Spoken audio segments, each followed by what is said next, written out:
विनम्रता। प्रिय दोस्तों, नमस्कार। महाभारत युद्ध समाप्त हो चुका था। पांडवों की जीत हुई और युधिष्ठिर राजा बन गए।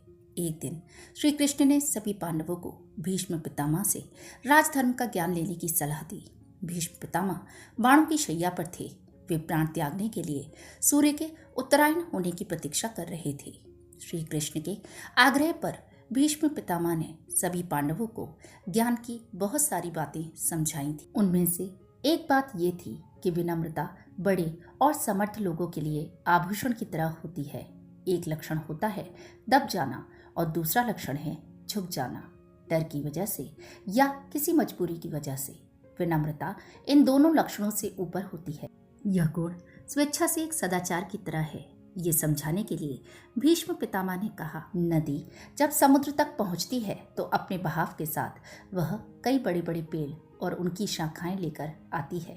एक दिन समुद्र ने नदी से पूछा कि तुम अपने साथ छोटे पौधे और छोटे वृक्षों को बहाकर क्यों नहीं लाती हो। नदी ने जवाब दिया कि जब मैं पूरे वेग से बहती हूँ तो छोटे पौधे और छोटे पेड़ मेरे आगे झुक जाते हैं, मुझे रास्ता दे देते हैं तो वे बच जाते हैं, जबकि बड़े बड़े पेड़ झुकते नहीं, अड़ जाते हैं तो वह टूट जाते हैं और मैं इन्हें बहा कर ले आती हूँ।